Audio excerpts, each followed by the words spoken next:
Piano teachers, how to teach even piano beginners, young piano beginners, note durations up until 16ths and 8ths, of course, and both clefs, how to read on both clefs at the same time.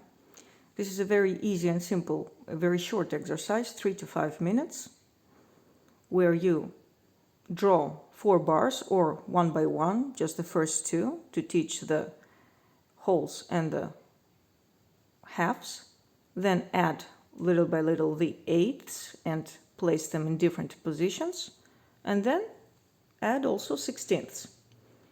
Only on these 8ths and 16ths we're not going to count as we're going to count here. We're going to add word games. You can ask also your student to add word games.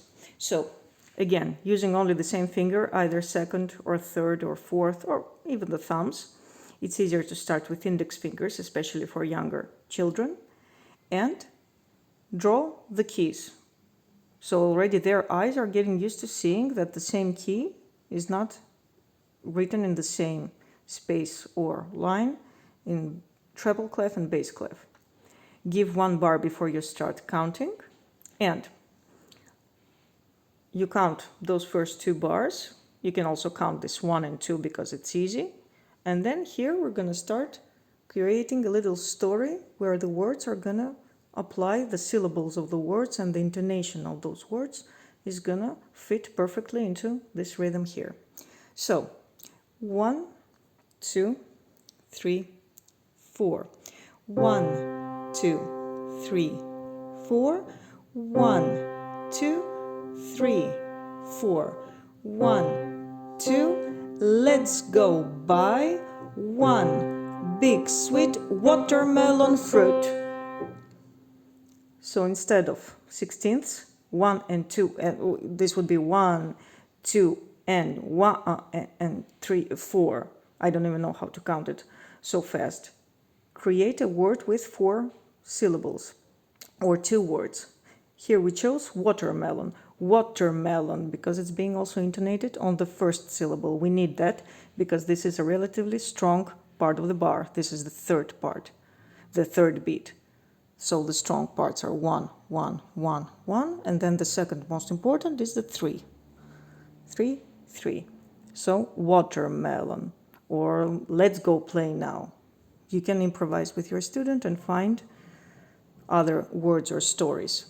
So let's do it again, or we can switch it up.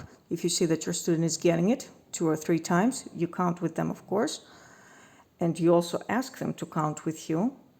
That's why we have the same fingers, the same keys, so that it's easy for that part of the brain, and the rest of the brain is focusing on understanding that here they have to play faster and at the same time count.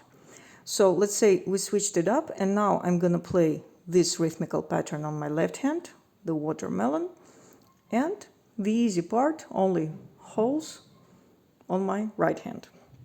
1 bar and we start. 1, 2, 3, 4. 1, 2, 3, 4. 1, 2, 3, 4. 1, 2. Let's go buy 1 big sweet watermelon fruit. Watermelon. The brain has already ingrained that rhythm inside, so it's then easier to pass it on to the fingers. Ta ta ta ta. This is much harder, the ta ta ta ta, or 1 and 2 and, instead of watermelon. Let's go play out. Because we are already talking before we even caught an instrument in our hands and started playing and figuring out what the rhythm is and how we have to play it.